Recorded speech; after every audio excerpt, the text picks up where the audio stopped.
علی النبی یا ایہا الذین آمنوا صلوا علیہ وسلموا تسلیما اللہم صلی علی سیدنا و مولانا محمد معدن الجود والکرم وآلہ وصحبہ وبارک وسلم۔ حمد و صلات کے بعد معزز محتشم مکرم ذی وقار علماء کرام حضرات سامعین، میں اور آپ آج اپنے آقا و مولا حضور ختمی المرتبت صلی اللہ علیہ وآلہ وسلم کے حضور اپنی عقیدتوں، محبتوں اور نیازمندیوں کا خراج پیش کرنے کے لیے المصطفیٰ اسلامک سینٹر علی والا کے زیر اہتمام منعقدہ اس اجتماع میں حاضر ہونے کا شرف پا رہے ہیں۔ بارگاہ عزتی میں دعا ہے کہ ہماری حاضری کا ایک ایک لمحہ قبول اور مستجاب فرمائے۔ بارگاہ ناز میں ہماری عقیدتوں کا نذرانہ یہ میری اور آپ کی سعادت مندی ہے اور خوش بختی بھی، اس لیے کہ آپ کا میلاد، آپ کا ذکر نور، آپ کا تذکرہ رحمت ہمارے اوپر اس لیے بھی ضروری ہے کہ ہم بغیر کسی محنت کے، بغیر کسی مشقت کے دین اسلام کی برکتوں سے، ثمرات سے فیض یاب ہو رہے ہیں۔ اس وقت دنیا کی آبادی 8 ارب کے قریب ہے اور 500 سے زائد مختلف مذاہب، الہامی اور غیر الہامی مذاہب دنیا کے اوپر پائے جا رہے ہیں۔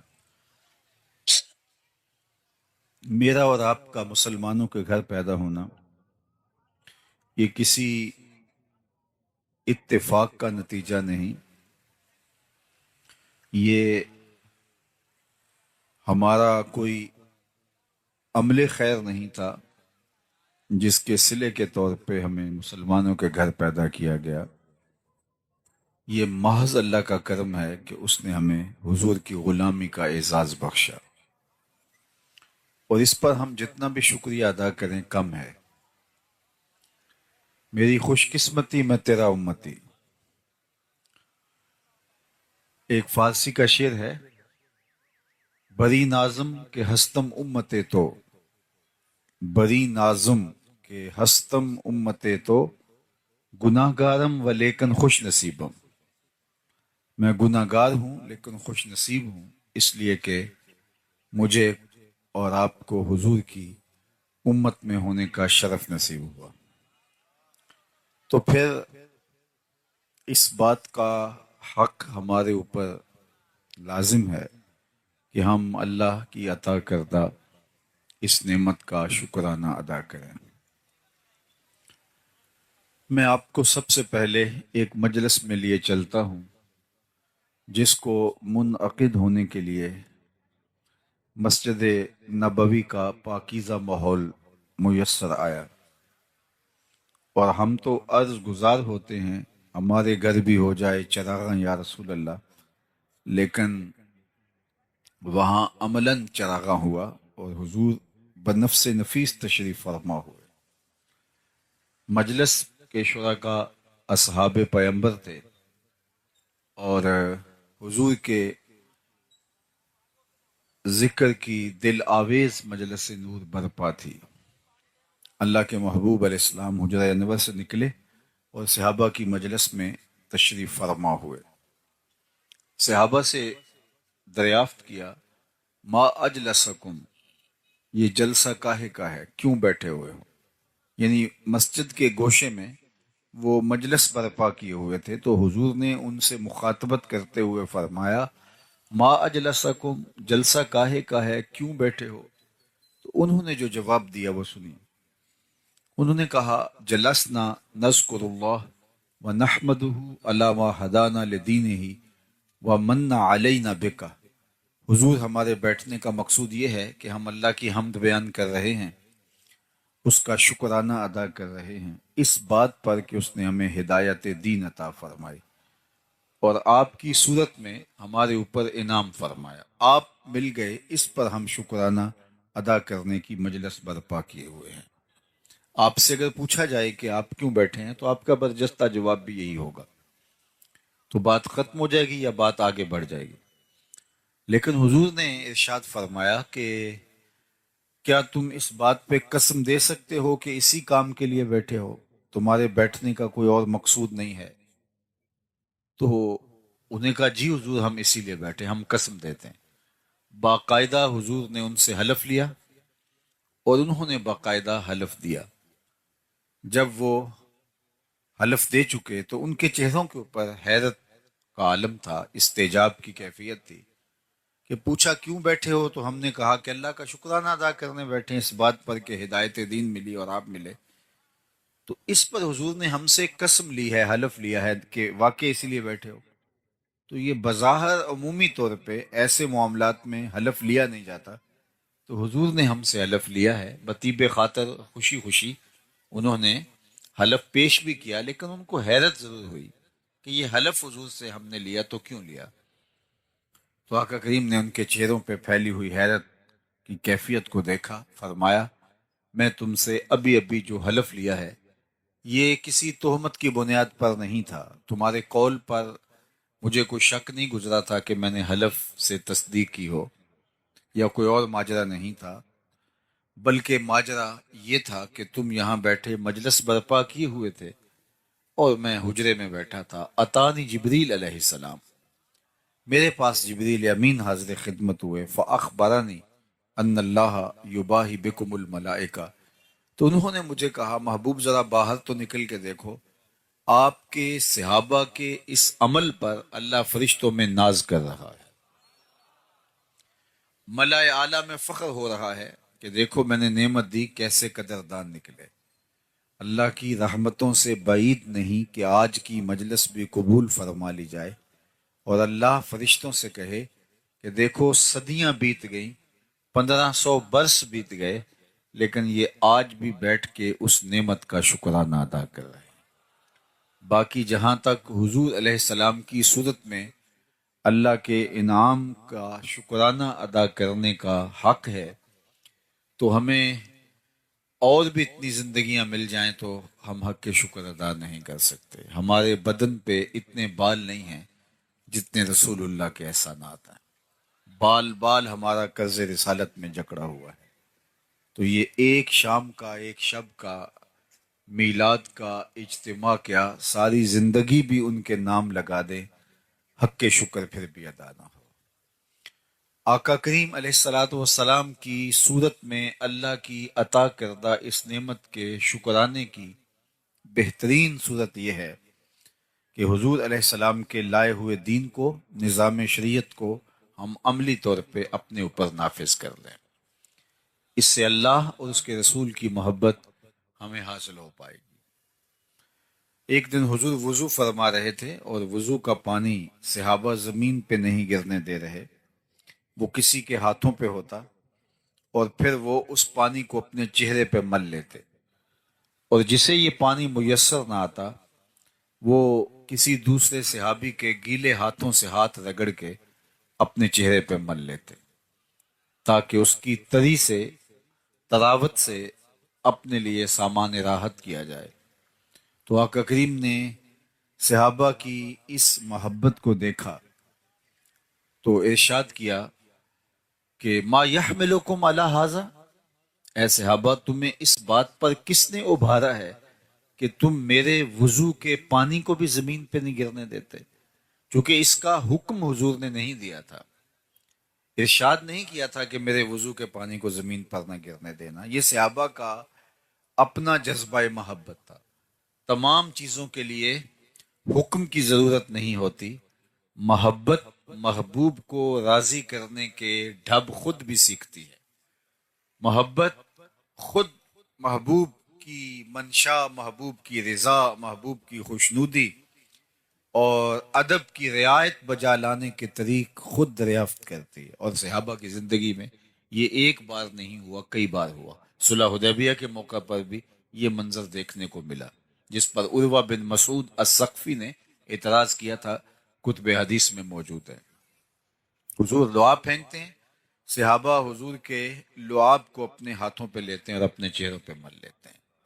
بلکہ ایک دن حضور نے پچھنے لگوائے تو ایک لگن میں پانی، حضور کا بہا ہوا خون جو ہے وہ جمع کر لیا گیا۔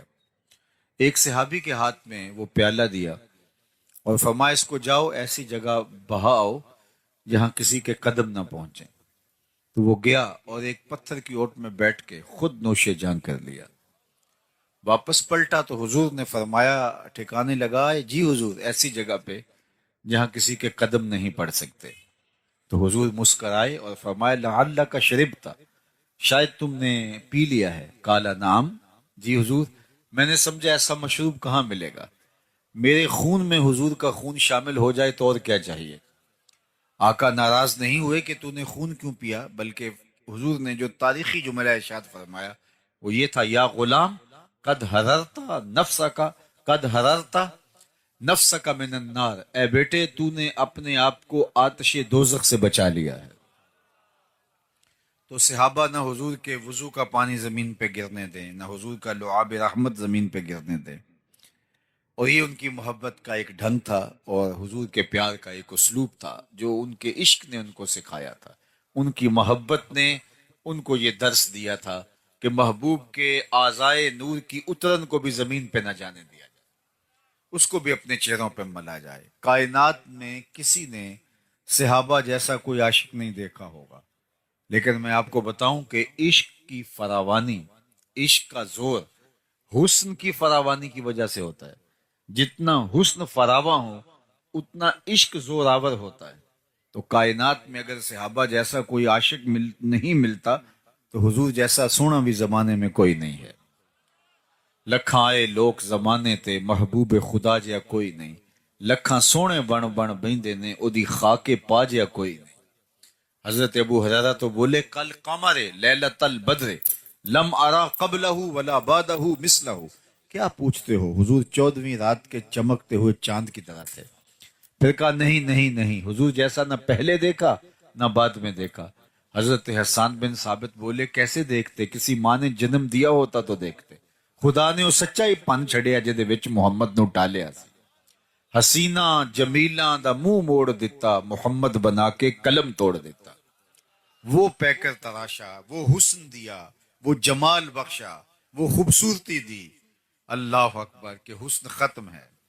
کسی نے کہا تھا کہ حسن جدا پانی پرے عشق بھی غلامی کرے، حسن ادا پانی پرے عشق بھی غلامی کرے، چند سینہ چیر دیوے جدوں اشارہ کرے، جیڑا اونوں ویکھے پھرے دل نو سنبھالدا، لب کے لے آواں کتھوں سونا تیرے نال۔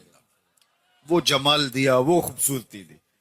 آپ نے محبت کی لوک داستانیں سنی ہوں گی، لیکن کبھی آپ نے یہ نہیں سنا ہوگا کہ کسی محب نے محبوب کے لعاب کو اپنے ہاتھوں پہ لیا ہو اور اپنے چہرے پہ ملا ہو۔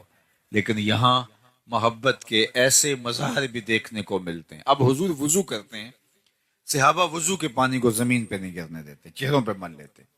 آقا کریم نے ان سے پوچھا، ما یحملکم علی ھذا، میں نے تو اس کا حکم نہیں دیا، تم ایسا کیوں کر رہے ہو؟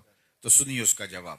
انہوں نے کہا، حب اللہ و رسولہ، اللہ اور اس کے رسول کی محبت کا تقاضا یہ ہے کہ ہم اس وضو کے پانی کو زمین پر نہ گرنے دیں۔ تو اللہ کے محبوب نے ان کی تردید نہیں کی، ان کو اس کام سے روکا نہیں، ان کو اس کام سے منع نہیں کیا، بلکہ اللہ کے محبوب کی دور اندیش نگاہ آنے والے حالات کا ملاحظہ فرما رہی تھی کہ آنے والے لوگ کہیں محبت کے ان مظاہر پر ہی موقوف نہ رہیں اور باقی دین ان کی نظروں سے اوجل نہ ہو جائے اور ترک نہ کر بیٹھیں۔ تو آقا کریم نے صحابہ سے مخاطبت کرتے ہوئے فرمایا، صحابہ تمہارا یہ عمل اس لیے ہے کہ اللہ اور اس کے رسول کی محبت.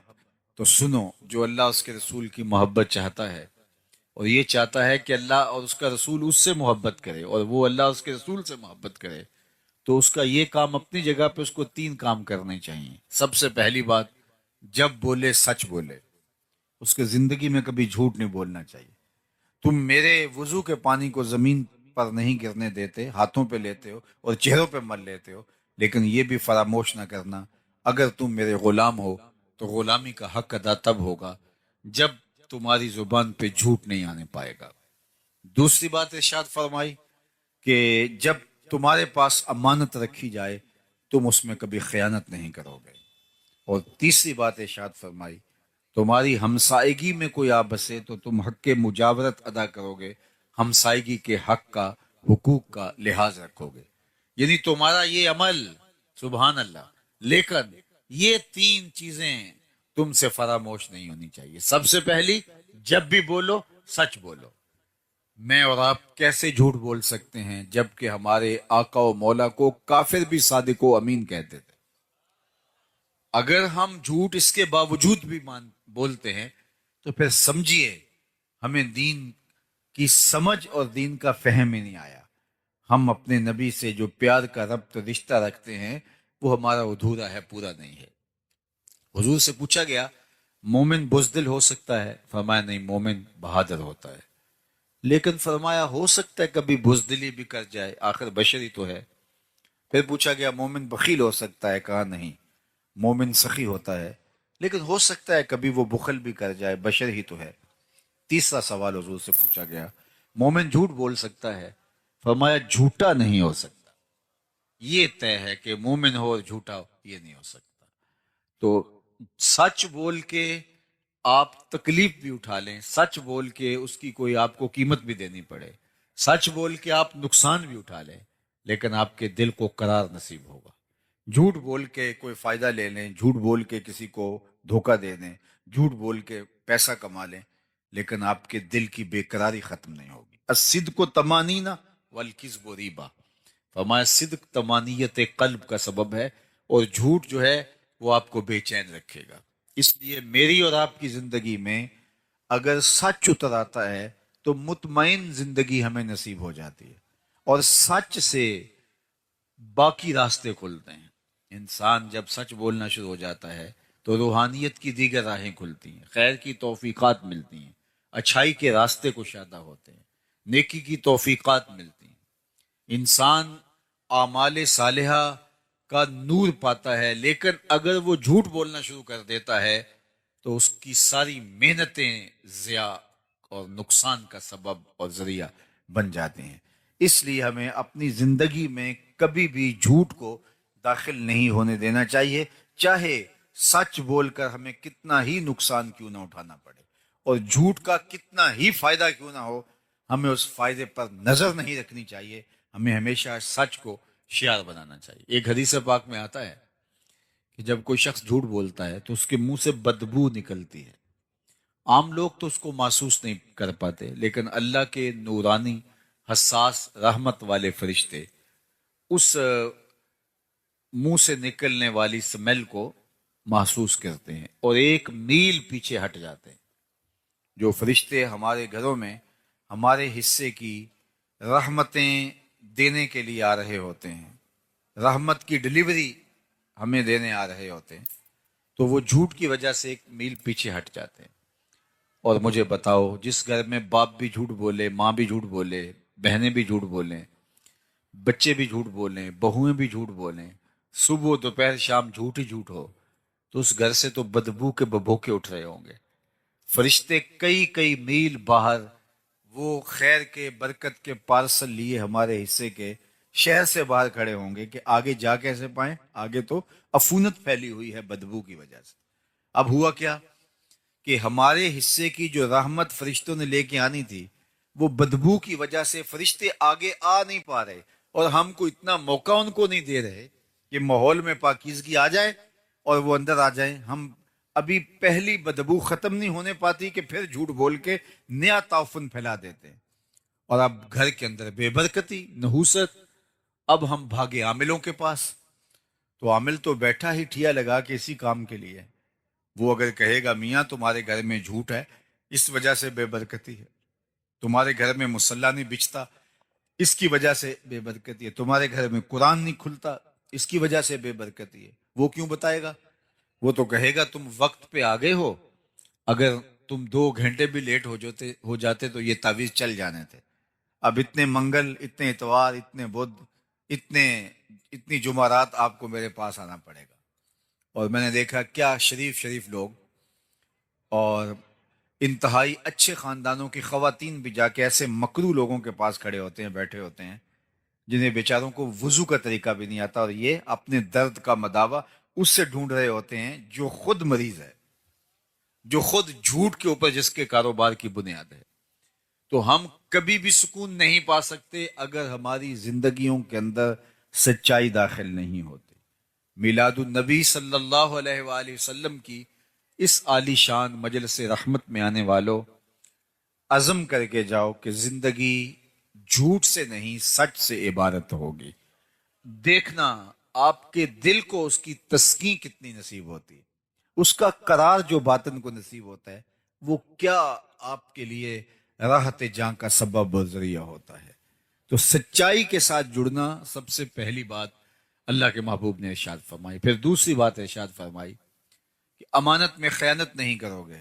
اگر تم یہ چاہتے ہو کہ اللہ اس کے رسول سے محبت کرو اور اللہ اور اس کا رسول تم سے محبت کرے تو کبھی خیانت نہیں کرو گے امانت کے اندر جو تمہارے پاس رکھی گئی. اور ہم تو قرض لے لیں تو دعا مانگ رہے ہوتے ہیں کہ جس سے قرضہ لیا وہ فوت ہی ہو جائے، اور قرضہ واپس لینے کے لیے اس کو دلیلیں دینی پڑتی ہیں کہ میاں مجھے ضرورت پڑ گئی ہے اس لیے تجھ سے مانگ رہا ہوں، اور وہ پھر فون بھی نہیں اٹھا رہا ہوتا حالانکہ اس نے قرض لیا ہوتا ہے، اس کے اوپر لازم ہے اس کو لٹائے. لیکن ہم لوگوں سے لیا ہوا قرضہ ہڑپ کر جاتے ہیں، لوگوں کی جائیدادوں پہ قبضہ کر جاتے ہیں، لوگوں کی زمینوں پہ قبضہ کر جاتے ہیں، دیوار رکھتے ہوئے ہمسائے کا کہ 2 انچ دبا لینا فن سمجھتے ہیں، جبکہ کسی نے ایک بالشت برابر کسی کی زمین ہتھیائی. یعنی ایک بالشت کے برابر یہ کتنی ہوتی ہے؟ اتنی کسی کی زمین ہتھیا لی، کل قیامت کے دن 7 زمینوں کا توق بنا کے اس کے گلے میں ڈال دیا جائے گا. آج ہم اگر کسی سے خیانت کرتے ہیں، کسی کا مال دبا لیتے ہیں، کسی کی امانت ہڑپ کر جاتے ہیں، تو آج وہ سول کورٹ میں چلا جاتا ہے، سیشن کورٹ میں چلا جاتا ہے، ہائی کورٹ میں چلا جاتا ہے، سپریم کورٹ میں چلا جاتا ہے، سنوائی نہیں ہوتی مظلوم کی، اور وہ طاقتور ہے، پیسے دے کے، مال دے کے، وہ رشوت دے کے، اثر و سلوک کے ذریعے سے، سفارش کے ذریعے سے جیت جاتا ہے. تو کیا کام ختم ہو جائے گا؟ نہیں. اللہ نے ایک عدالت رکھی ہوئی ہے جو سب سے آخر میں لگے گی، وہاں ایک ایک چیز کا فیصلہ ہونا ہے، وہاں ترازو کے دونوں پرڑے صحیح صحیح تولتے ہیں، وہاں کسی کی سفارش نہیں چلتی، اور نہ ہی کوئی مکر و فریب سے، دجل و تلبیس سے تگڑا وکیل کر کے اس کے ذریعے سے جو ہے وہ دھوکہ کر سکتا ہے، وہ دن آنے والا ہے. اور اس وقت سکہ رائج الوقت کیا ہوگا؟ آج تو کسی کا کوئی ہم حق مار لیں تو پیسے دے کے جان چھڑا لیتے ہیں، قیامت کے دن تو پیسہ کسی کے پاس نہیں ہوگا، سارے پیسے یہاں چھوڑ جائیں گے. قیامت کے دن ساری زمینیں دولتیں یہاں چھوڑ جائیں گے، خزانے مال مویشی سب یہاں چھوڑ جائیں گے، وہاں تو کچھ بھی نہیں ہوگا ہمارے ہاتھ میں. کیا ہوگا؟ وہاں سکہ رائج الوقت اعمال ہوں گے. اگر کسی نے کسی کا حق غصب کیا ہوگا تو اس کے بدلے کے اندر چھٹنے کے لیے اس کو اپنے عمل دینے پڑیں گے، اور اگر عمل دے کے بھی جان نہ چھوٹتی ہوئی تو اس کے گناہ لینے پڑیں گے. اور اگر کسی نے کسی کے 3 پیسے دبائے، 3 روپے نہیں، 3 پیسے دبائے، اس کے عوض میں اس کو 700 نمازیں جو جماعت کے ساتھ پڑھی ہیں وہ دینی پڑیں گے. صرف 3 پیسوں کے عوض 700 نمازیں عمل کی اس کے بدلے میں دینی پڑیں گی، تب وہ 3 پیسوں کا حساب برابر ہوگا. اور جو لاکھوں دبا چکا ہے، میں تو حساب کر رہا تھا ایک دن کہ اگر 2-3 ہزار روپے بھی اگر کسی نے دبا لیے تو ساری زندگی کے عمل، نمازیں، حج، عمرے سب کچھ چلا جائے گا. تو سب سے پہلے ہمیں اپنی آخرت کو صاف کرنا ہوگا اور اپنے انجام اور معال کار کی بہتری کے لیے کوشش اور محنت کرنی ہوگی. یہ زندگی بڑی تیزی کے ساتھ گزر رہی ہے اور میں اور آپ لمحہ لمحہ موت کے قریب ہو رہے ہیں، تو کہیں مغالطے میں نہ رہیے گا۔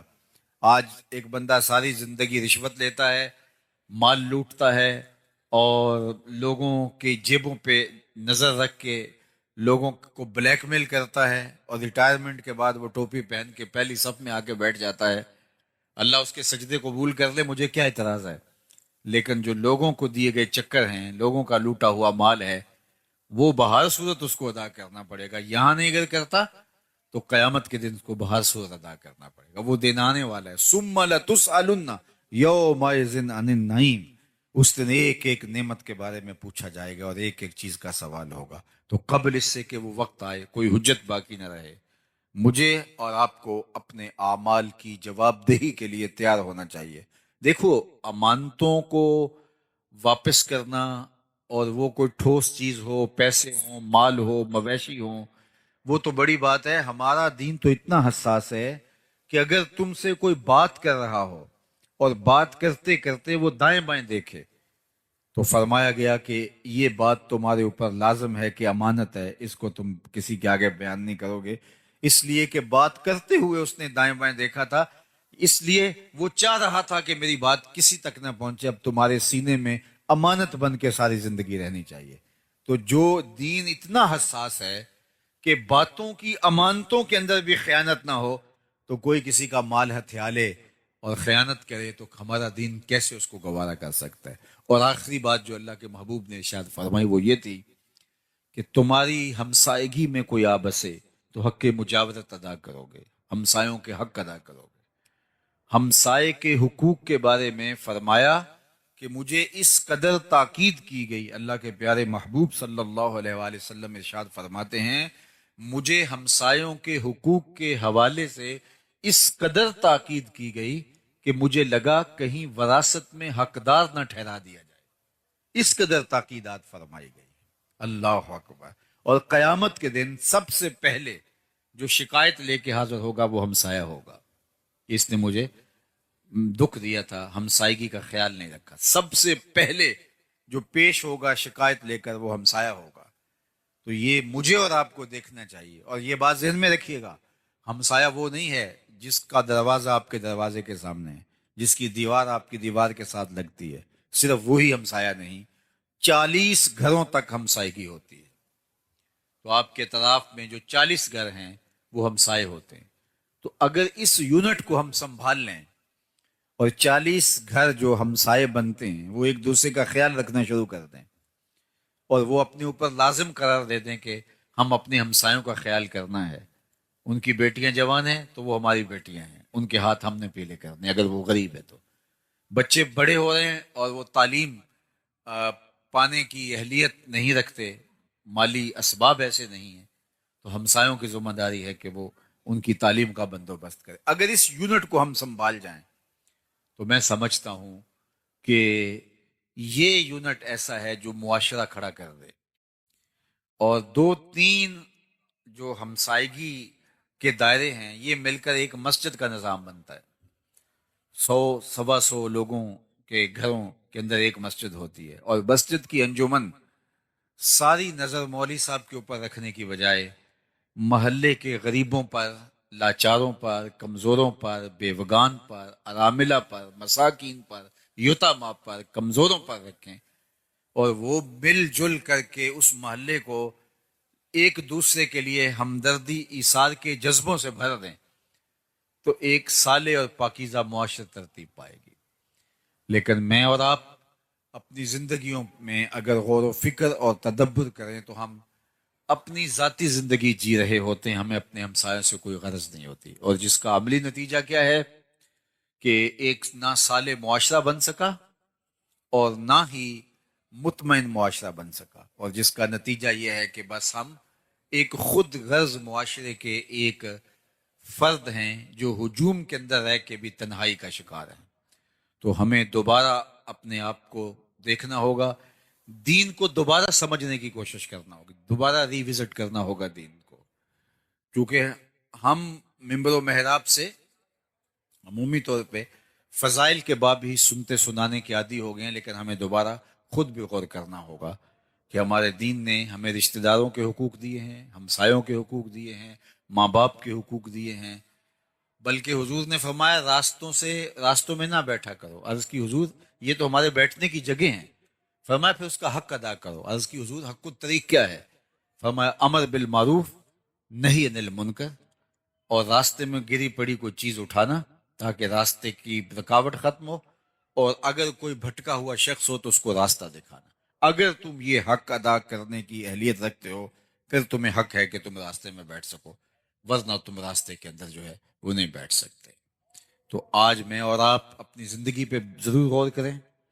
یہ میلاد النبی صلی اللہ علیہ وآلہ وسلم ہمیں نئے سرے سے ایک جذبہ، ایک نئی زندگی، نیا بانک پن، دین کے ساتھ تعلق، حضور کے ساتھ محبت کے رشتے کے استحکام کا ذریعہ بن کے دوبارہ طلوع ہوتی ہے۔ تو آئیے میں اور آپ آج کے اس اجتماع کے اندر یہ عزم کر کے اٹھیں کہ آج کے بعد زندگی میں جھوٹ نہیں بولیں گے، اور یہ کوئی مشکل نہیں ہے۔ اگر انسان عزم کر لیتا ہے اللہ مدد فرماتا ہے۔ مجھے نہیں پتا اس آپ کے علاقے کی آبادی کتنی ہے، 1,00,000 نفوس ہیں، 2,00,000 نفوس ہیں، یا کم ہیں یا زیادہ ہیں، اور اس میں سے یہ چند ہزار لوگ ہیں۔ لیکن اگر یہ چند ہزار لوگ بھی عزم کر لیں کہ ہم جھوٹ نہیں بولیں گے، کل سے ہی آپ کا علاقہ بدلا بدلا دکھائی دے گا۔ ہمیں عزم کرنا ہوگا۔ لیکن اگر ہمارا کام صرف سننا ہے اور چلے جانا ہے تو یہ تو ہم مدتوں سے سنتے آئے ہیں، بڑے بڑے جلسے ہوتے ہیں، سنتے ہیں، نعرے لگاتے ہیں، واپس آ جاتے ہیں۔ تو اس سے ہم نے لیا کیا، اخذ کیا کیا، حاصل کیا کیا؟ مجھے بتائیے، آپ کسی دعوت میں جائیں اور کھانے دیکھ کے آ جائیں تو اس سے آپ کی پیاس مٹ جائے گی، بھوک مٹ جائے گی۔ آپ جب کسی کھانے کی مجلس میں جاتے ہیں تو اپنی ضرورت کے مطابق آپ حلق سے نیچے اتارتے ہیں۔ تو آپ جب اس مجلس کے اندر آئے ہیں تو پھر عمل کا حصہ لینا چاہیے۔ صحابہ حضور سے 10 آیات سیکھتے تھے، اگلی 10 پر تب عمل کرتے تھے، 10 تب سنتے تھے جب پہلی 10 پہ عمل ہو جایا کرتا تھا۔ تو مجھے بھی اور آپ کو بھی عمل کی طرف بڑھنا ہوگا، چونکہ نماز عشاء کا وقت ہوا چاہ رہا ہے اور میں اپنی گفتگو کو طوالت نہیں دینا چاہتا۔ اللہ کی بارگاہ میں آپ سارے لوگوں کی آمین کے ساتھ دعا ہے کہ اللہ تعالی ہمیں ان چیزوں پہ توفیق عمل عطا فرمائے۔ باقی بالکل آپ کے جہاں تشریف فرمائے اس کے ساتھ المصطفیٰ اسلامک سینٹر، ہمارے عالی مرتبت مبلغ علامہ وحید مصطفی صاحب نے بہت محنتوں کے ساتھ یہ قائم کیا، اور اب یہ ضروری تعمیرات کے ساتھ منصہ شہود پہ آ گیا۔ تعلیم و تعلم کا باقاعدہ سلسلہ بھی وہاں جاری ہے، اور مزید اس کی توسیعات بھی جاری ہیں۔ تو میں آپ سے کہوں گا کہ صرف یہ ایک دن کے لیے یہاں جمع ہو کر کے اپنے جذبوں کا اظہار نہ کیجیے، بلکہ اس مرکز کے ساتھ عملی طور پہ وابستہ ہو جائیے۔ اس مرکز میں آ کے سیکھیے، اپنے بچوں کو داخل کروائیے، مالی اعانت کیجیے، اخلاقی مدد کیجیے، اور جو ہے وہ یہ مرکز اس پورے علاقے کے لیے رشد و ہدایت کا، خیر و برکت کا ضامن بن کے ابھرے۔ اللہ ہمارے عالی مرتبت محترم جناب قاری عبدالوحید صاحب کو بہتر جزا عطا فرمائے، اور ان کے رفقائے کار، ان کے دوست احباب، اراکین انجمن، اللہ ان کو بھی جزائے خیر دے کہ وہ اس مرکز کو آگے لے جانے کے لیے اپنی تمام تر صلاحیتوں کو بروئے کار لائیں۔ والسلام علیکم ورحمۃ اللہ وبرکاتہ۔ اللہم صلی علی سیدنا و مولانا محمد معدن الجود والکرم وآلہ وصحبہ وبارک وسلم۔ اللہ اٹھے ہوئے ہاتھ کبھی بھی خالی نہ موڑنا، پھیلی ہوئی جولیاں رحمتوں سے بھر دینا، بخت کی بہاریں نصیب فرمانا، آنے والوں کو واپس گھروں میں پہنچنے سے پہلے پہلے اس اجتماع کی برکت نصیب فرمانا۔ اے اللہ اس مرکز کو قیامت تک آباد رکھنا، ہر خیر ہر برکت علامہ صاحب کی جھولیوں میں ڈال دینا، ہمارے جملہ منتظمین کی خیر فرمانا۔ جس شوق فراواں کے ساتھ یہ لوگ تشریف لائے، جو خیر کے نیک عزائم کیے، اللہ اس پر توفیق عمل عطا فرمانا۔ وصلی اللہ تعالی علی النبی الامین وآلہ واصحابہ اجمعین برحمتک یا ارحم۔ رب ہو کہ اس پہ ناز کرے۔ اب وہ عمل کیا تھا؟ صحابہ مل بیٹھ کر حضور کے آنے پر اللہ کا شکر ادا کر، اور اللہ اس پہ فخر و مباحات فرما رہا ہے، اللہ اس پہ ناز فرما رہا ہے۔ اللہ کی رحمتوں سے کوئی بعید نہیں کہ آج کی یہ نورانی مجلس بھی قبول کر لی جائے اور اللہ فرشتوں سے فرمائے دیکھو صدیاں بیت گئی، 1500 برس کا عرصہ گزر گیا اور یہ آج بھی بیٹھ کے اس نعمت کا شکرانہ ادا کر رہے ہیں۔ باقی جہاں تک حضور کی صورت میں اللہ کی عطا کے شکرانے کا حق ہے تو ساری زندگی بھی حضور کا میلاد مناتے رہیں، حق کے شکر ادا نہ ہو۔ ہمارے بدن پہ اتنے بال نہیں ہیں جتنے رسول اللہ کے احسانات ہیں۔ ہمارا ایک ایک عضو بدن قرض رسالت میں جکڑا ہوا ہے، تو یہ ہماری خوش بختی ہے کہ ہمیں حضور نصیب ہوئے۔ آج دنیا کی آبادی 8 کروڑ کے 8 ارب کے قریب ہو گئی۔ 8 ارب کو دنیا کی آبادی چھو رہی ہے اور دنیا کے اوپر الہامی اور غیر الہامی مذاہب، ان کی تعداد اگر آپ دیکھیں تو 500 سے متجاوز ہے۔ 500 سے زیادہ مذہب دنیا کے مختلف خطوں میں پائے جاتے ہیں اور 8 ارب دنیا کی آبادی ہو گئی۔ میں اور آپ مسلمانوں کے گھر میں پیدا ہوئے تو یہ اتفاق نہیں تھا، یہ ہماری کسی محنت کا ثمرہ نہیں تھا، ہم نے کوئی ٹوکن نہیں دیا تھا کہ نتیجتاً ہمیں مسلمانوں کے گھر میں پیدا کیا گیا۔ یہ محض اللہ کا کرم ہے کہ حضور کا غلام بنایا گیا۔ ساری زندگی اس کا شکرانہ ادا کرتے رہے، حق کے شکر ادا کرو۔ میری خوش قسمتی میں تیرا امتی، یہ میرے مقدر، یہ آپ کے مقدر۔ بری نازم کے ہستم امتے تو گناہ گارم و لیکن خوش نصیب۔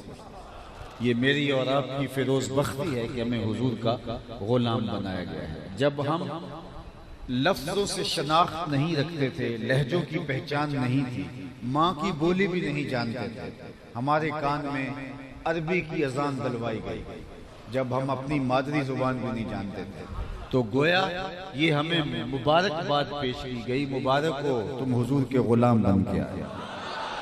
شاہوں سے ملا ہے نہ تونگر سے ملا ہے، اللہ کا عرفان اسی گھر سے ملا ہے۔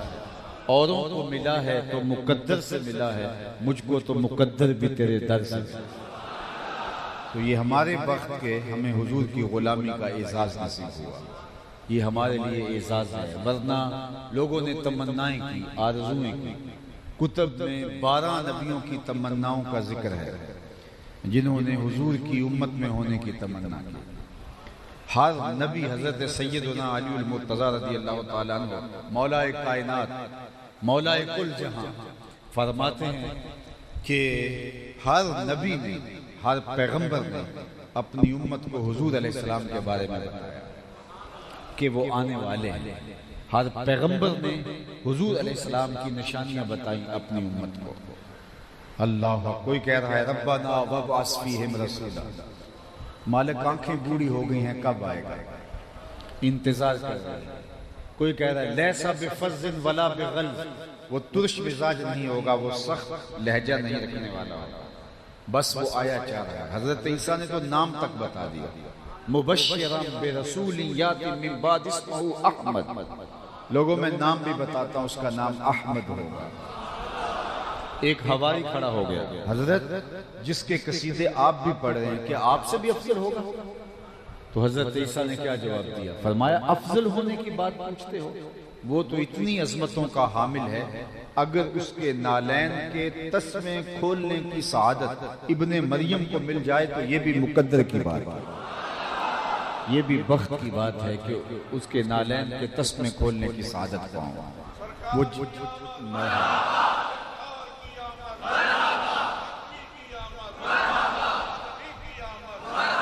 وہ جس کے ذکر سے داؤد نے نغمہ سرائی تھی، وہ جس کے نام پر شاہ سلیمان نے گدائی، دل یحییٰ میں رہ گئے ارماں جس کی زیارت ہے، لب عیسیٰ پہ آئے باز جس کی شان رحمت ہے، جو بن کے روشنی پھر دیدہ یعقوب میں آیا، جسے یوسف نے اپنے حسن کی نئے رنگ میں پایا، نہ دانم آنگلے خنداں چے رنگو بودارت کہ برغے ہر چمن آرزو ادارت۔ ہر کوئی اسی تمنا میں بیٹھا ہے کہ کاش کہ ان کا دیدار ہو۔ بحیرہ راہب سے پوچھ لیجئے، وہ راستے میں کلی ڈال کے بیٹھ گیا۔ اس نے اپنے مذہب کی کتابوں میں پڑھا تھا کہ نبی آخر زمان کا یہاں سے گزر ہوگا، وہ وہیں بسیرا کر لیتا ہے۔ وظیفہ کیا کرتا ہے؟ روزانہ صبح کو مکان کی چھت پہ چڑھ جاتا ہے اور حجاز سے آنے والے قافلوں کی راہیں تکتا رہتا ہے، شام کو اترتا ہے، صبح پھر چڑھ جاتا ہے۔ زندگی بیت گئی ان راہوں کو تکتے ہوئے جن راہوں سے حضور نے گزر کے آنا تھا۔ شب ہجر کی سختیاں کوئی اس سے جا کے پوچھے، شب ہجر کی سختیاں کوئی اس سے جا کے پوچھے، تیری راہ تکتے تکتے جسے صبح ہو گئی ہے۔ زندگی بیت گئی، پھر ایک دن مقدر جاگتے ہیں اور حجاز کی جانب سے جو قافلہ آ رہا ہے، اس نے کیا دیکھا کہ درخت بھی سجدہ ریز ہو رہے، تو جلدی سے آج نیچے اتر آتا ہے اور اپنے ماننے والوں کو کہتا ہے اس آنے والے قافلے کا کھانا تیار کر۔ وہ بھی حیرت زدہ تھے کہ قافلے آتے ہیں گزر جاتے ہیں، یہ کبھی آنکھ اٹھا کر کبھی نہیں دیکھتا، اور آج ان کی دعوت اپنے ذمہ لی جا رہی ہے۔ خیر کھانا تیار ہو گیا، اتنے میں قافلہ بھی پہنچایا۔ قافلے والوں کو کہا کہ آج تمہارا کھانا ہمارے ہاں ہے۔ اللہ کے محبوب علیہ السلام کی عمر مبارک 12 برس تھی۔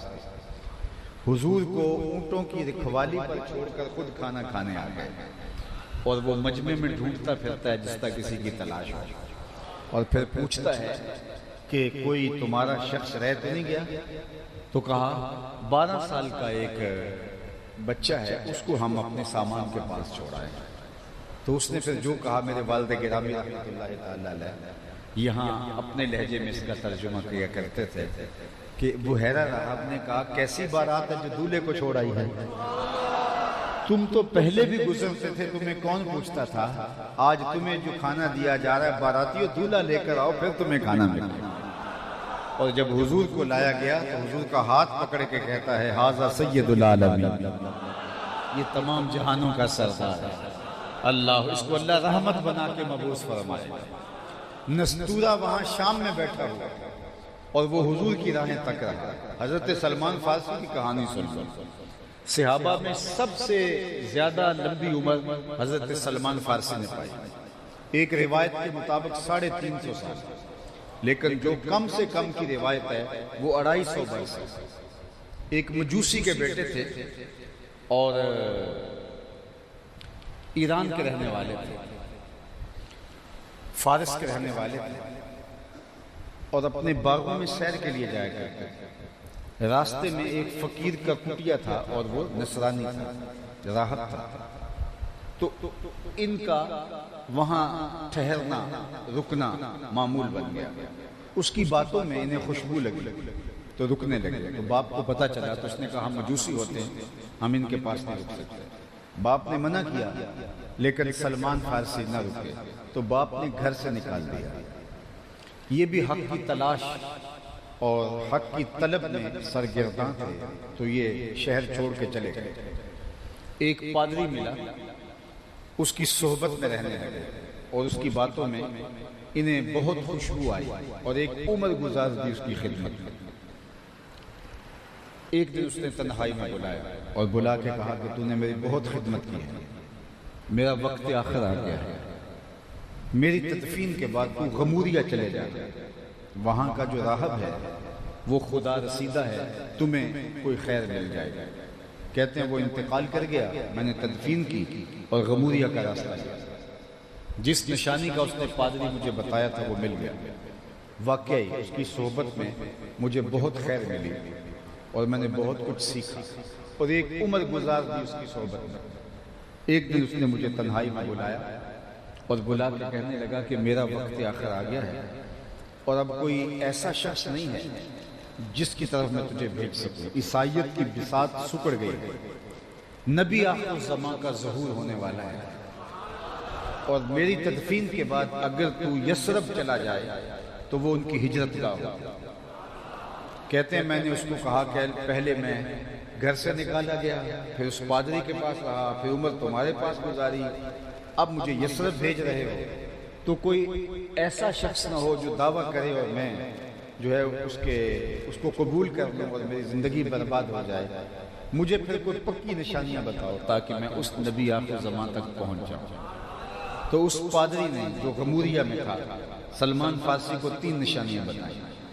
کہ ایک تو وہ صدقہ نہیں لے گا، دوسرا ہدیہ رد نہیں کرے گا، تیسرا اس کے 2 کندھوں کے درمیان مہر نبوت ہو۔ کہتا ہے میں نے اچھے سے نشانیاں یاد کر دیں اور وہ انتقال کر گیا، اس کی میں نے تدفین کی، رختے سفر باندھا اور یثرب کی جانب عازم سفر ہوا۔ مجھے ایک قافلہ ملا جو یثرب جا رہا تھا، میں نے ان کو کہا کہ میرے ارادے بھی ادھر کے ہیں تو مجھے ساتھ لے لو۔ انہوں نے مجھے ساتھ لے لیا، لیکن میرے اوپر زیادتی یہ کی کہ مجھے اپنا غلام بنا لیا، لیکن مہربانی کی کہ بیچا جا کے مدینے میں۔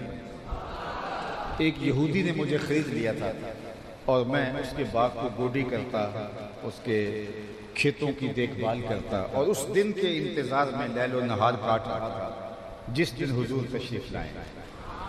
اللہ اکبر۔ کہتے ہیں وقت گزرتا چلا جا رہا تھا، وہ لمحے نہیں آ رہے۔ ایک دن میں کھجوریں توڑ رہا تھا کہ فضاؤں میں خوشبو پھیل جاتی ہے، ہر سمت سے طلع البدر علینا کی صدائیں گونجنے لگتی ہیں۔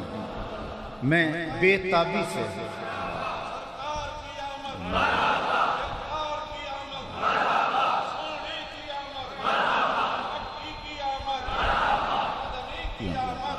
کہتے ہیں میں بے تابی کے ساتھ انہی لمحوں کا منتظر تھا، تو میں نے اوپر سے چھلانگ لگا دی اور دوڑنے لگا۔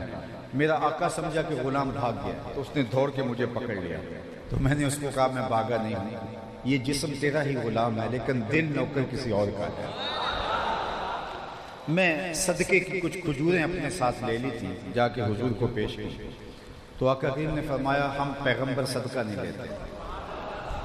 کہا کہ حضور کا چہرہ بھی بتا رہا تھا کہ یہ وہی ہے اور ایک نشانی بھی پوری ہو گئی، لیکن میں بھی در بدری کی خاک چھانی تھی، میں بھی چاہتا تھا نشانیاں پوری ہو ہی لیں تو پھر مانوں گا۔ پھر کچھ دن ڈال کے پھر گیا اور میں ہدیے کی نیت سے کھجوریں اٹھائیں اور جا کے پیش کی۔ فرمایا ہاں ہم ہدیہ قبول کر لیتے ہیں۔ کہا تیسری نشانی اس کو دیکھنے کا موقع نہیں مل رہا تھا کہ 2 کندھوں کے درمیان مہر نبوت ہے۔ میں بہت آنا جانا رکھا لیکن اس کا موقع دستیاب نہیں ہوا۔ ایک دن حضور چلتے چلتے میرے باغ کی طرف آ نکلے اور آقا کریم نے قمیض اتاری ہوئی تھی اور اپنے کندھے کے اوپر چادر یوں رکھی ہوئی تھی اور ہوا چل رہی تھی اور میں پیچھے پیچھے ہوتا تھا۔ میری آرزو یہ تھی کوئی ہوا کا تیز جھونکا آئے اور چادر ہٹ جائے اور میں مہر نبوت دیکھ لوں۔ حضور میرے ارادہ قلب سے آگاہ ہوئے، فَأَلْقَى إِلَيَّ رِدَاءَهُ، حضور نے چادر اتار کے میری جانب پھینکی اور پھر کمر کو خم دے کے میری جانب کرتے ہوئے فرمایا انظر الی ما امرت بہ، اس پادری نے جو بتایا تھا دیکھ لے۔ کہا میں نے دیکھا حضور کے دونوں کندھوں کے درمیان مہر نبوت، پھر لبوں پہ کلمے جاری ہو گئے۔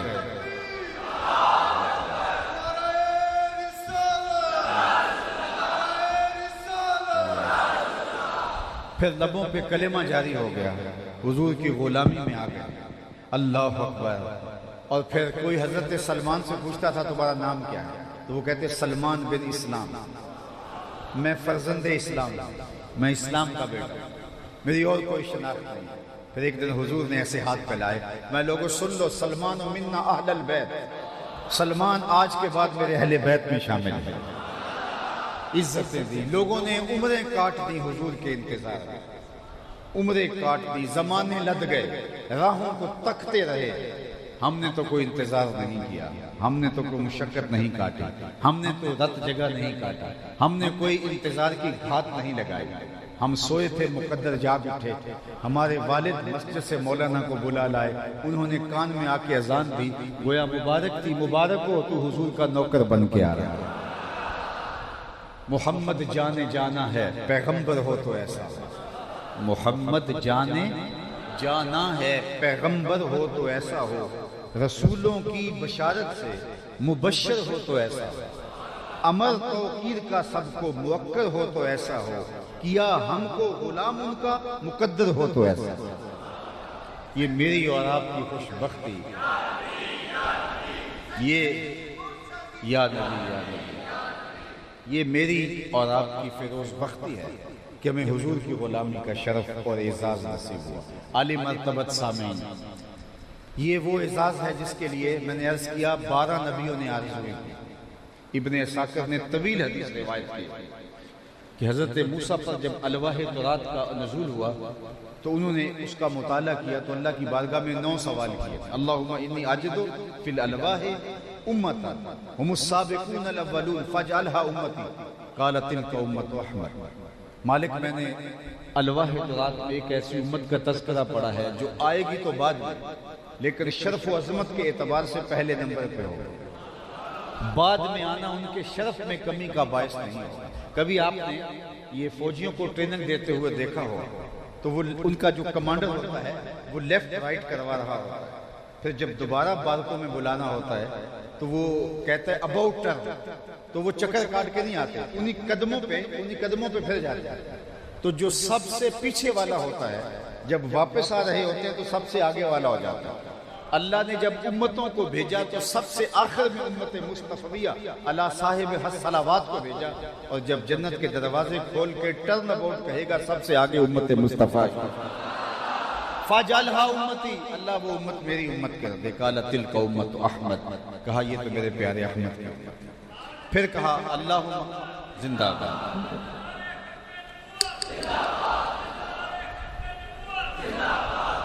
پھر عرض کی اللہم انی اجد فی الالواح امتا، اس کی آواز تھوڑی کم کر کے اللہم انی اجد فی الالواح امتا اناجیلہم فی صدورہم یقرؤونہا ظاہرا۔ مالک میں نے ایک ایسی امت کا تذکرہ پڑھا ہے جن کی انجیلیں ان کے سینوں کے اندر ہوں اور وہ بن دیکھے پڑھیں گے۔ پچھلی امتوں میں کتاب اللہ کا حافظ صرف پیغمبر ہوتا ہے، اسی لیے ان کتابوں میں تحریف راپ آ گئی، بعد والے حفاظت نہ کریں، اور اللہ نے اپنی حفاظت کے ذمے پچھلی کتابوں کو نہیں لیا۔ یہ ختم نبوت کے نام سے نعرہ لگا تو سن لیجیے، جتنی بھی کتابیں ہیں اللہ